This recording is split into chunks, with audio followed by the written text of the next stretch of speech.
हरिओम बच्चों।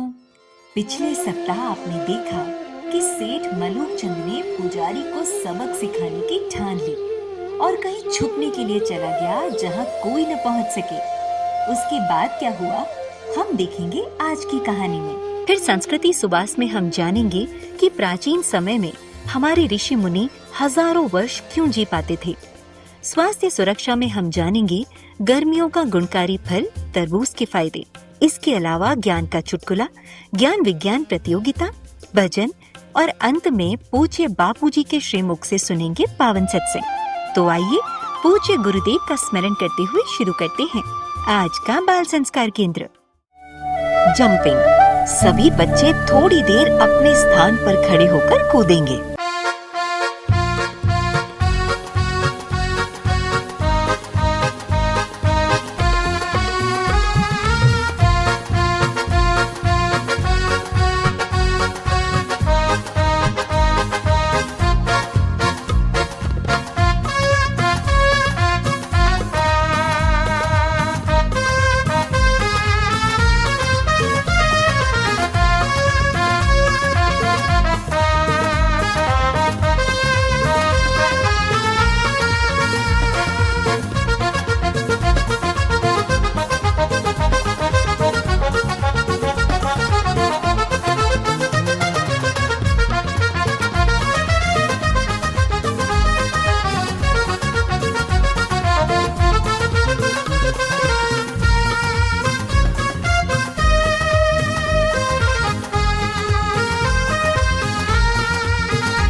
अब सभी बच्चे नीचे बैठ जाएंगे। दोनों हाथ ज्ञान मुद्रा में, कमर और गर्दन सीधी। अब सभी बच्चे करेंगे हरिओम गुंजन।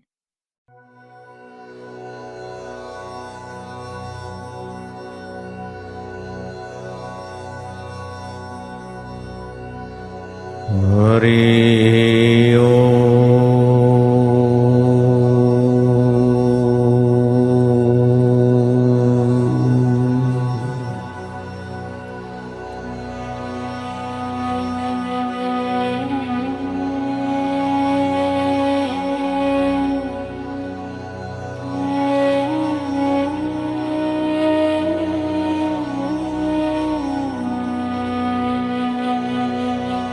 हरि ओम।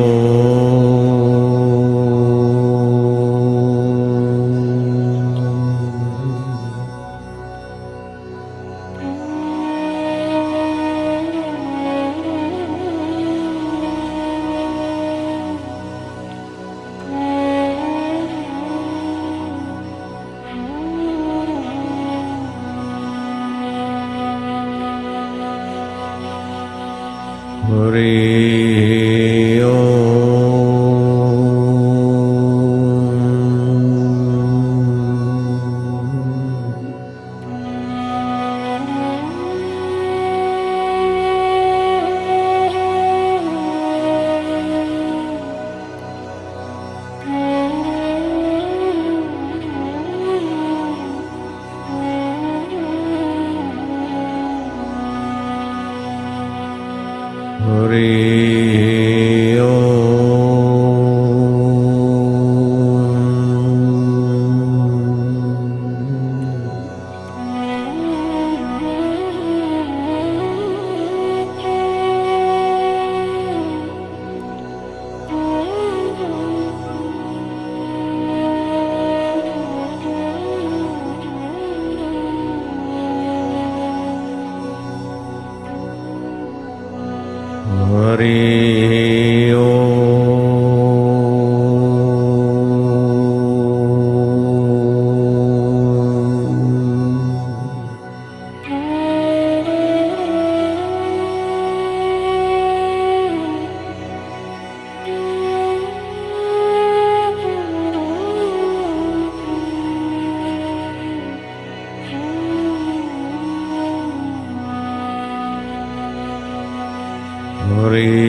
फिर अनामिका उंगली से तिलक के स्थान पर स्पर्श करते हुए मंत्र बोलेंगे।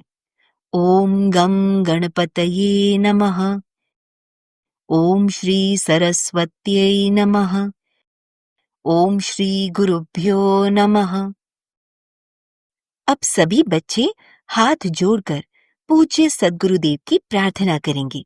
गुरुर्ब्रह्मा गुरुर्विष्णु गुरुर्देवो महेश्वरः गुरुर्साक्षात् परब्रह्म तस्मै श्री गुरवे नमः। ध्यानमूलं गुरुर्मूर्ति पूजामूलं गुरुर्पदं मन्त्रमूलं गुरुर्वाक्यं मोक्षमूलं गुरुर्कृपा।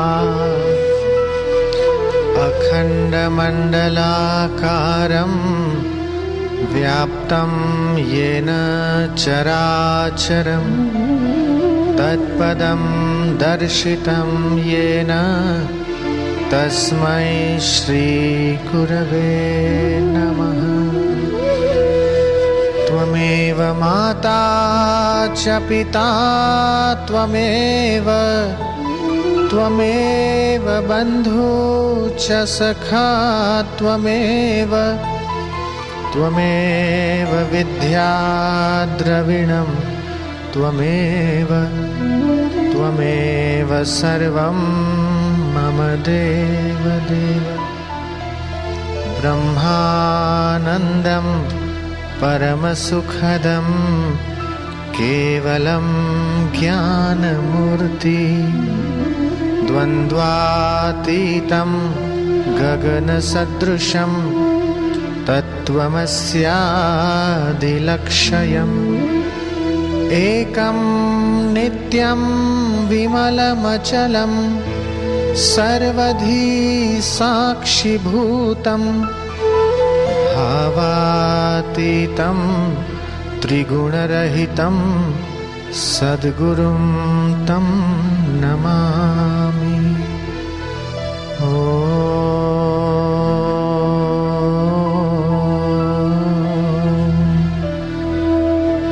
श्री गुरवे नमः।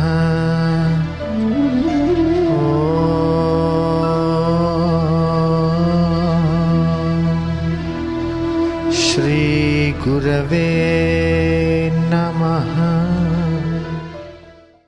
बच्चों, अब हम सब त्राटक करेंगे।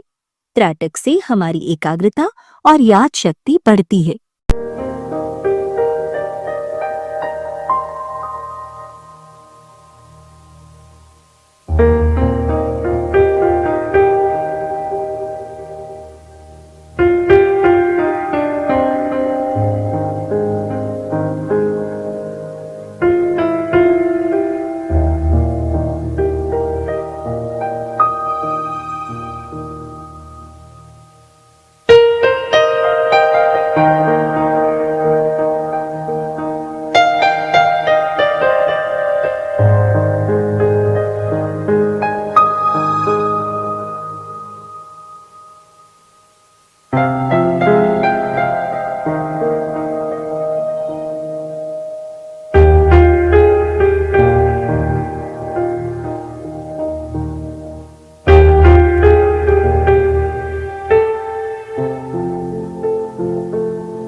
कहानी मार कर भी खिलाता है।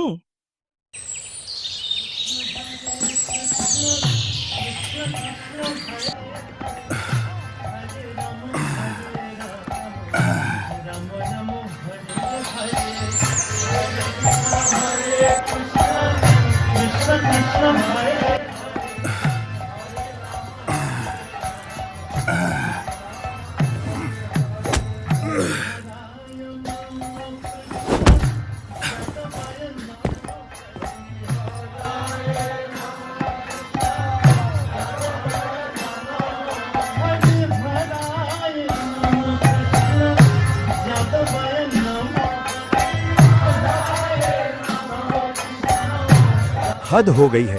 रात भर कीर्तन, सुबह सुबह ये शोर। बंद करो इसे। मलकू जी, कल एकादशी का जागरण था। जागरण था तो हमें क्या? क्या तुम लोग किसी को चैन से सोने भी नहीं दोगे? प्रभु का नाम लेने से तो आत्मा की थकान दूर होती है, फिर आपकी नींद कैसे हराम हो गई? अच्छी नींद होगी तभी तो इंसान अगले दिन काम पर जाएगा। काम करेगा तो कमाएगा, और कमाएगा तभी तो खाएगा। मलकू जी, ये आपका भ्रम है। क्या कहा? मेरा भ्रम? बिना मेरी मेहनत के मेरा पेट नहीं भरता, समझे आप?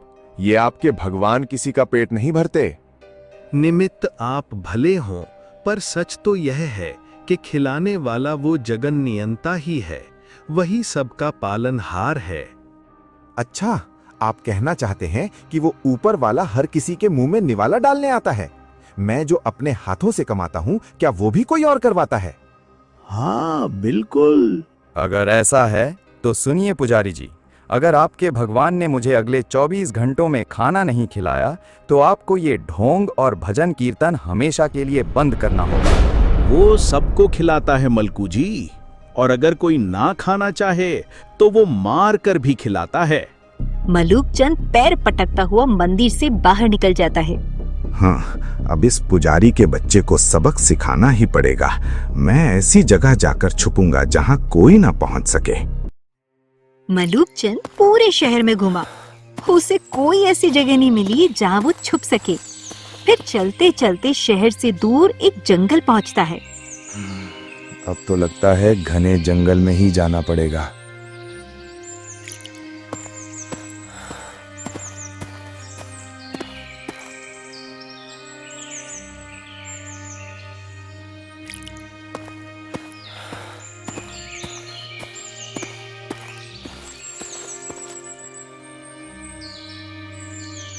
अब कोई नहीं ढूंढ पाएगा।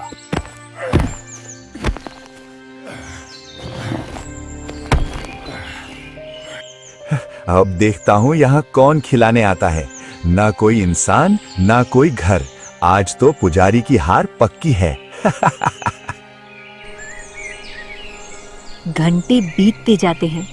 पेड़ की डाल पर बैठा मलूक चंद अब थक चुका है। भूख तो बहुत लग रही है, लेकिन आज तो मैं नहीं खाऊंगा। तभी नीचे पगडंडी पर एक थका हुआ यात्री आता है। बहुत थक गया हूँ, यहीं थोड़ा आराम कर लेता हूँ। अरे, ये कौन है? यात्री को अचानक कुछ याद आता है। वो घबराकर उठता है और अपनी पोटली वहीं भूलकर तेजी से विपरीत दिशा में भाग जाता है। मलूक चंद की नजरें उस पोटली पर टिक जाती हैं। लगता है वो यात्री अपना खाना भूल गया। लेकिन नहीं, मैं नीचे नहीं उतरूंगा। वो अपनी आंखें बंद कर लेता है और ध्यान भटकाने की कोशिश करता है।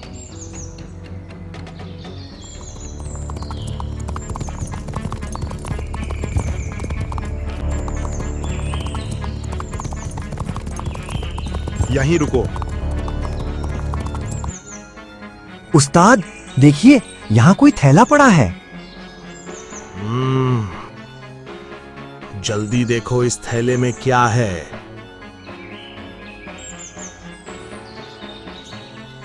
अरे, ये तो डकैत लग रहे हैं। ये यहाँ कैसे आ गए? वाह उस्ताद, लगता है अल्लाह ने हमारी भूख का इंतजाम कर दिया। 2 दिन से कुछ नहीं खाया। चुप कर बेवकूफ, इस वीराने में ताजा खाना? ये जरूर पुलिस की कोई चाल है। पुलिस क्या इतना स्वादिष्ट खाना हमारे लिए रखेगी? एक बार टेस्ट तो कर लेते हैं ना।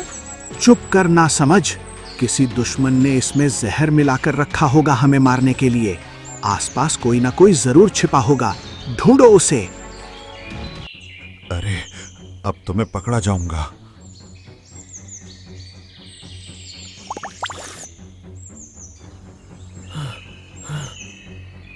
ओए, नीचे उतर या यहीं गोली मार दूं।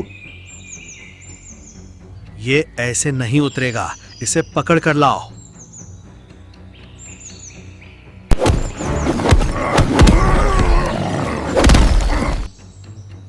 ये खाना तूने ही रखा है ना? हमें मारना चाहता है? नहीं नहीं भाई साहब, मेरा विश्वास कीजिए। मैं तो बस यहाँ शर्त जीतने के लिए बैठा हूँ। वो खाना कोई यात्री भूल गया है। झूठ बोलता है कुत्ते। अगर इसमें जहर नहीं है तो पहले तू इसे खाएगा। चल, खा इसे। मैं नहीं खाऊंगा, मुझे बिल्कुल भूख नहीं है। खाना नहीं खाएगा तो ले मार खा। मैं नहीं खाऊंगा। कैसे नहीं खाएगा? इसकी नाक दबाओ और मुंह खोल। नहीं, मैं नहीं खाऊंगा। और अगर कोई ना खाना चाहे तो वो मार कर भी खिलाता है। मान गए मेरे बाप, तू वाकई मार कर भी खिलाता है। तूने डकैत भेज दिए पर अपने भक्त पुजारी की लाज रख ली। भाई, मारो मत, मैं खा रहा हूं। छोड़ो इसे और चलो यहां से।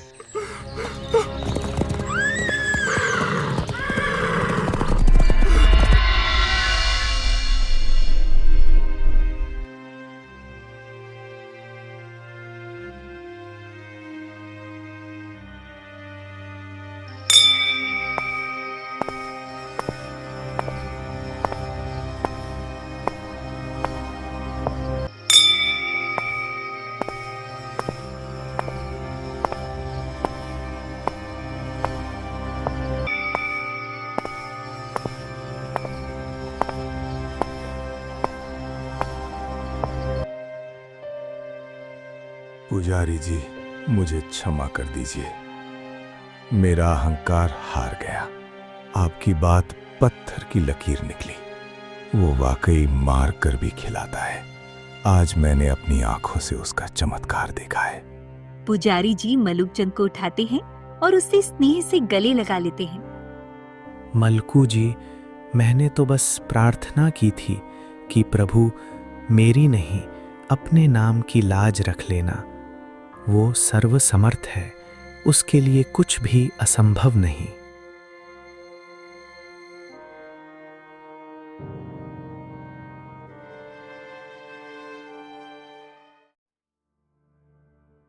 समय का पहिया घूमता है। मलूकचंद के शानदार कपड़े अब सादे भगवा वस्त्रों में बदल गए हैं।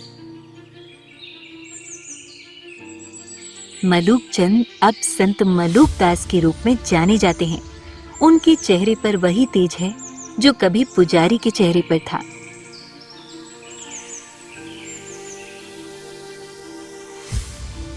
याद रखना बच्चों, अजगर करे न चाकरी, पंछी करे न काम, दास मलूका कह गए, सबके दाता राम।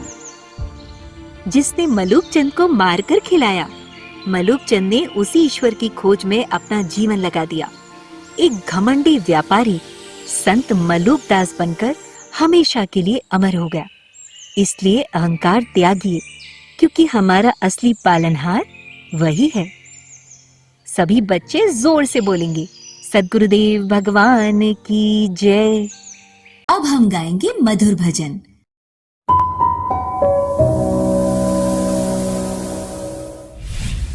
दो आँखों से मैं आपको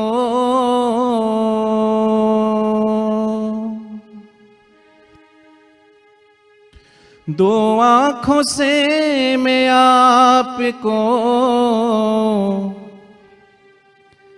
इतना निहार लूं,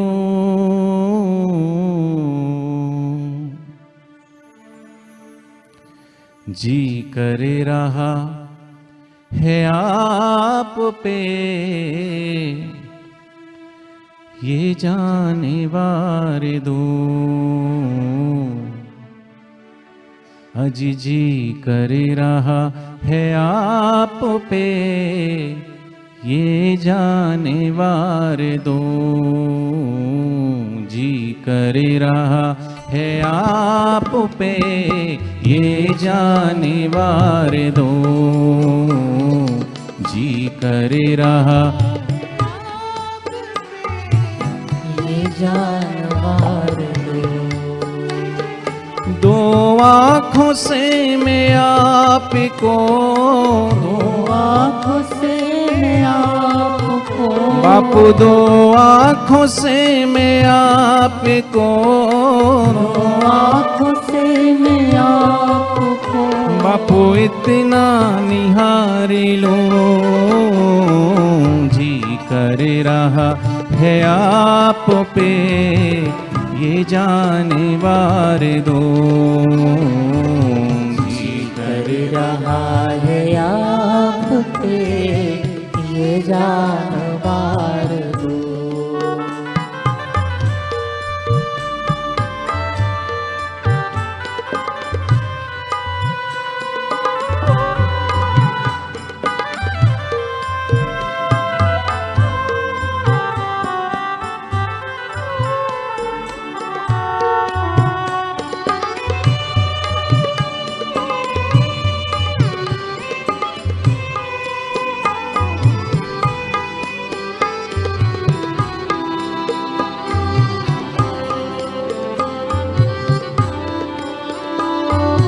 बैठे हैं आप सामने कैसे नजर हटे,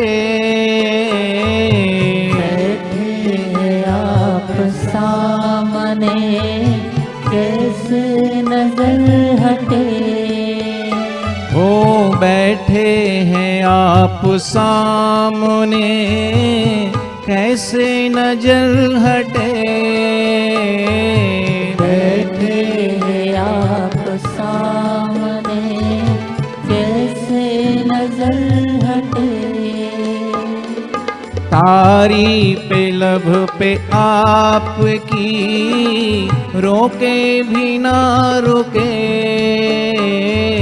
तारीफ लब पे आपकी रोके ना रुके। एक टक रहूं निहारता, एक टक रहूं निहारता, बापू एक टक रहूं निहारता, एक टक रहूं निहारता, और सदियां गुजार दो, जी कर रहा है आप पे ये जाने बार दो, जी कर रहा है आप पे ये जानवार दो। अब बारी है ज्ञान विज्ञान प्रतियोगिता की। आपको एक प्रश्न पूछा जाएगा, उत्तर में 4 विकल्प होंगे और आपको 10 सेकंड में सही उत्तर बताना है। प्रश्न है, स्वामी विवेकानंद जी के गुरु कौन थे? समर्थ रामदास, रामकृष्ण परमहंस, स्वामी रामानंद, संत रविदास।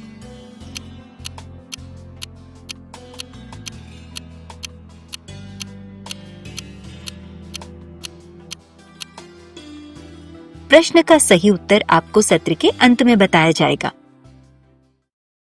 संस्कृति सुवास, लंबे जीवन का रहस्य। बच्चों, क्या आपको पता है कि प्राचीन समय में हमारे ऋषि मुनि हजारों वर्ष क्यों जी पाते थे? इस युग में भी जो मनुष्य प्राणायाम करता है वो सामान्यतः अधिक समय तक जीवित क्यों रहता है? आइए इसका रहस्य जानते हैं। हमारी आयु वर्ष पर निर्धारित नहीं होती है, हमारे श्वास पर निर्धारित होती है। हम जितने श्वास कम खर्च करते हैं उतनी आयु लंबी होती है। श्वास पर नियंत्रण करके मनुष्य अपनी आयु बढ़ा सकते हैं। प्राचीन समय में हमारे ऋषि मुनियों को श्वास रोककर समाधि लगाने की विद्या आती थी, जिससे उनका श्वास खर्च ही नहीं होता था। इस कारण वे हजारों वर्ष जीते थे।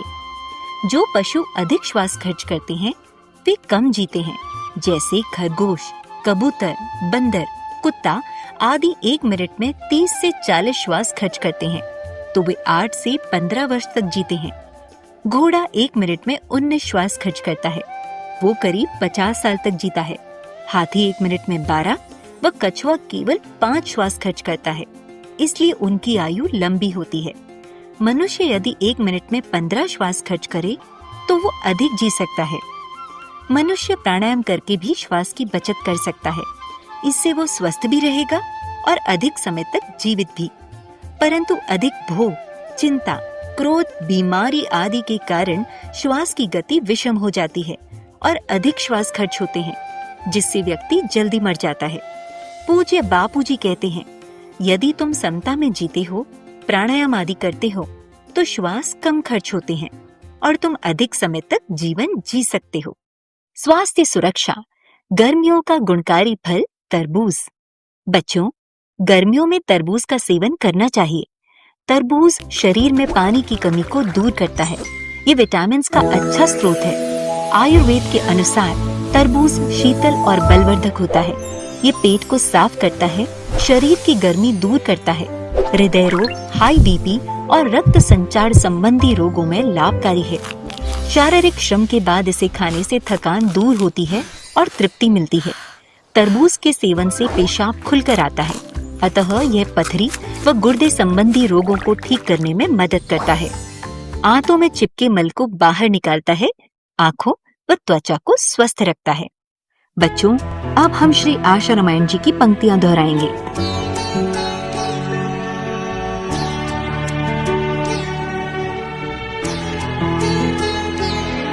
ज्ञानी बैरागी पूर्व का तेरे घर में आए, जन्म लिया है योगी ने, पुत्र तेरा कहलाए। पावन तेरा कुल हुआ, जननी कोख कृतार्थ, नाम अमर तेरा हुआ, पूर्ण 4 पुरुषार्थ।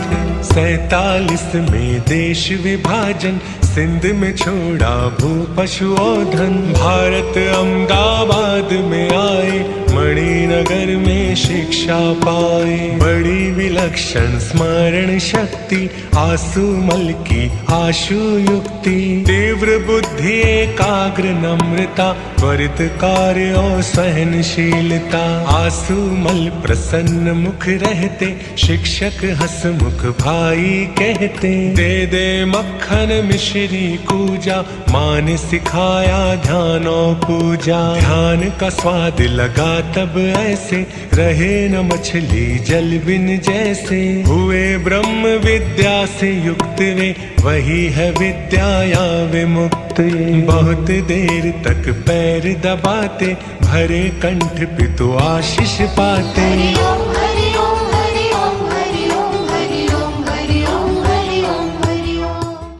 सत्संग। अब हम पूज्य गुरुदेव के श्रीमुख से सुनते हैं आत्म बल की विशेषता।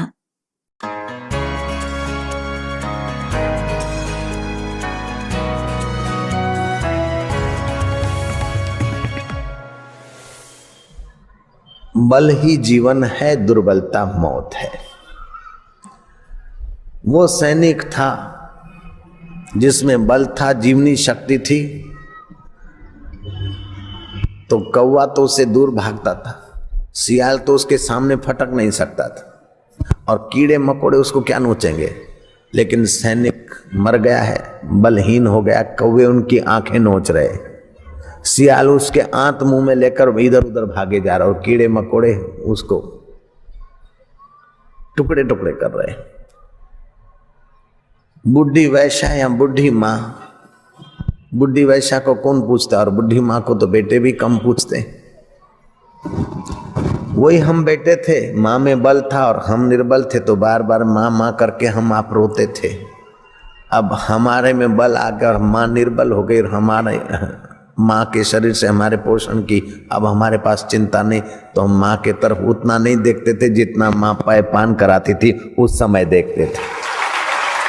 माँ उस समय जितनी महत्वपूर्ण लगती थी, अभी उतनी महत्वपूर्ण व्यवहार में नहीं लगती है। श्रद्धा से लगती तो शाबाश है, धन्यवाद है। तो शरीर बल अगर नहीं है तो रोग प्रतिकारक शक्ति कमजोर है, तो और कीटाणु हावी हो जाएंगे, और बलवान लोग शारीरिक ढंग से भी हमको दबोचेंगे। शरीर बल होना चाहिए, अच्छा है, लेकिन शरीर बल से भी ऊंचा बल है मनोबल।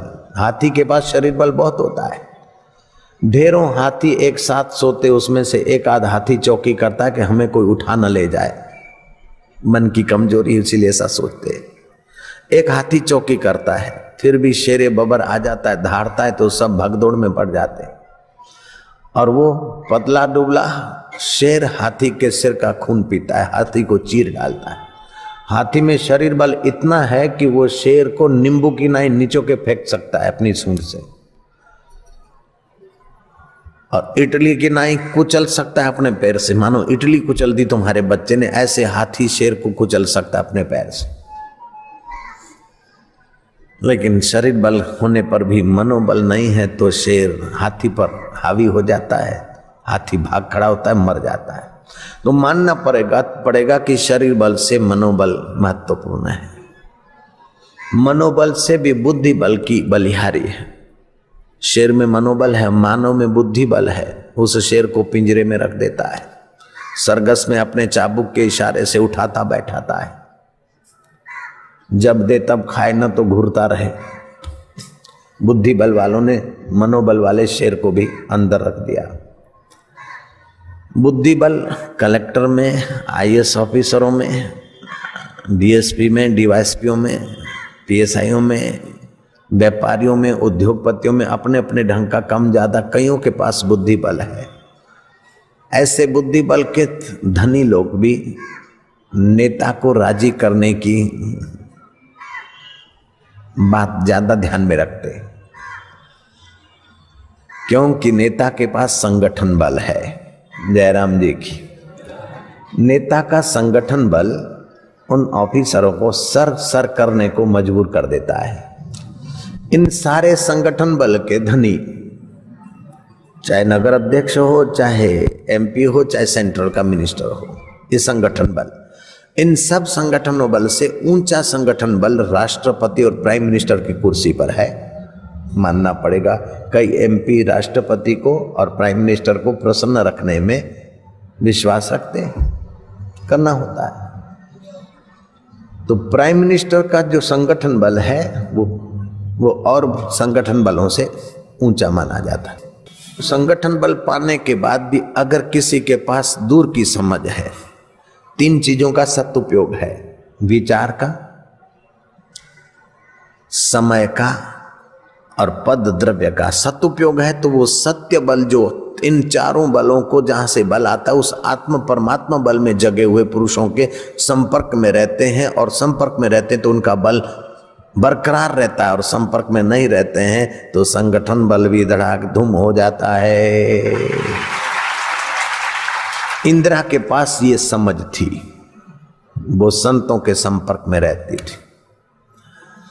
चाहे देवरा बाबा हो, चाहे आनंदमयी माँ हो, मेरे पास चित्र भी है, इंदिरा उनके चरणों में बैठी। जैल सिंह के पास वो युक्ति थी। भगवान राम का संगठन बल कितना बढ़िया था, फिर भी वशिष्ठ के चरणों में, और शिवाजी का संगठन बल होते हुए भी समर्थ रामदास के चरणों के दास रहे। अभी तक उनका यश बरकरार है। तैयार हो जाइए प्रश्नोत्तरी के लिए। पुजारी जी और मलुक चंद के बीच किस बात को लेकर बहस हुई?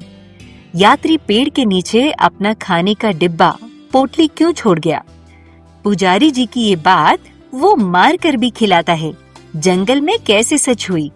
अंत में मलुक चंद के जीवन में क्या बदलाव आया? आज की कहानी से हमें क्या शिक्षा मिलती है?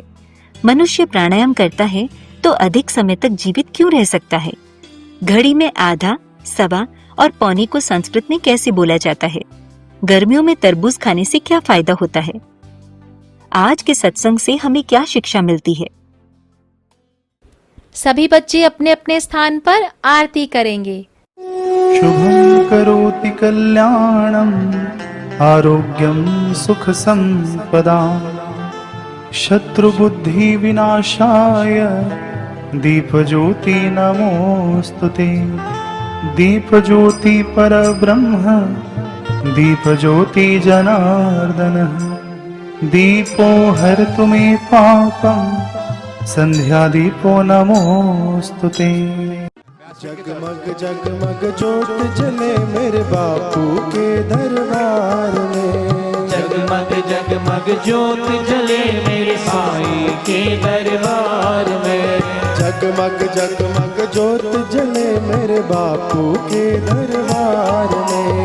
जगमग जगमग ज्योत जले मेरे बापू के दरबार में।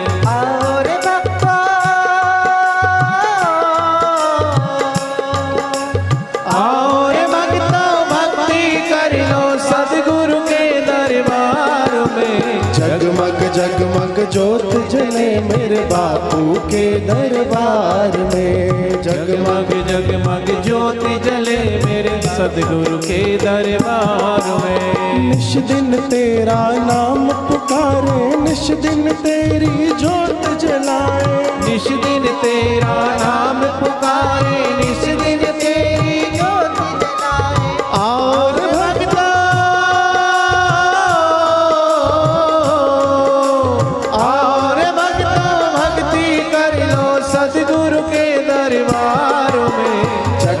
जगमग ज्योत जले मेरे बापू के दरबार में। ऐसी अंतर ज्योत जगाओ, हम दीनों को पार लगाओ। ऐसी अंतर ज्योत जगाओ, हम दीनों को पार लगाओ। और भक्तों आरती कर लो सदगुरु के दरबार में।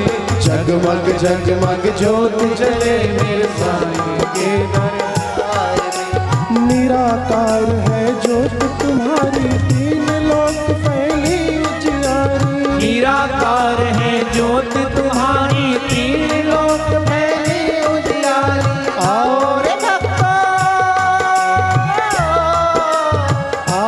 भक्तों भक्ति कर लो सदा। ज्योत जले मेरे साईं के दरबार में। जगमग जगमग ज्योत जले मेरे साईं के दरबार में। जिसने बाप का नाम पुकारा दूर हुआ उसका अंधियारा। जिसने बाप का नाम पुकारा दूर हुआ उसका अंधियारा।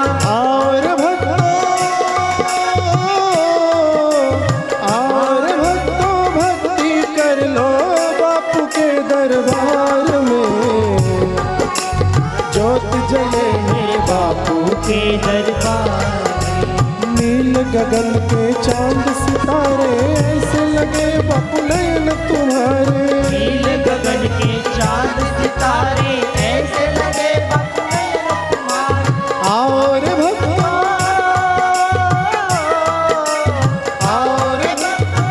आरती कर लो बापू के दरबार में। जगमग जगमग ज्योत जले मेरे बापू के दरबार में।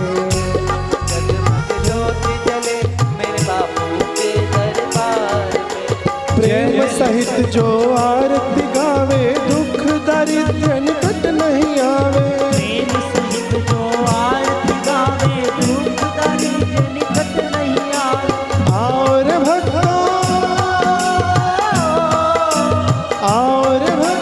भक्ति कर लो बापू के दरबार में।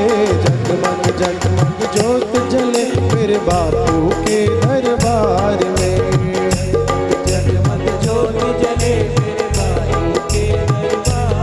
हो मेरे जोगी के दरबार में। जय जय आसाराम जी, जय जय आसाराम जी।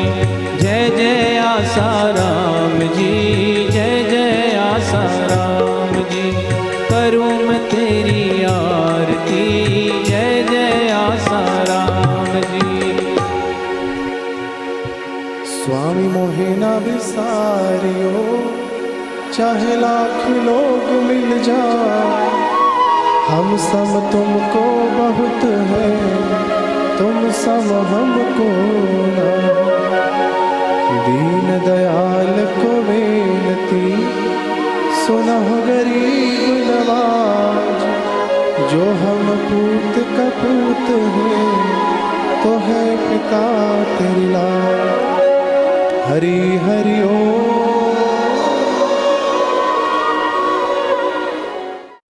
ज्ञान विज्ञान प्रतियोगिता प्रश्न का सही उत्तर है रामकृष्ण परमहंस। प्रार्थना। ओम असतो मा सद्गमय तमसो मा ज्योतिर्गमय मृत्योर्मा अमृतं गमय। ओम शांति शांति शांति। नारायण नारायण नारायण नारायण। इसी के साथ हमारा आज का बाल संस्कार केंद्र संपन्न होता है। अगले सप्ताह फिर मिलेंगे बच्चों एक नए ज्ञानवर्धक विषय के साथ। तब तक के लिए हरि ओम।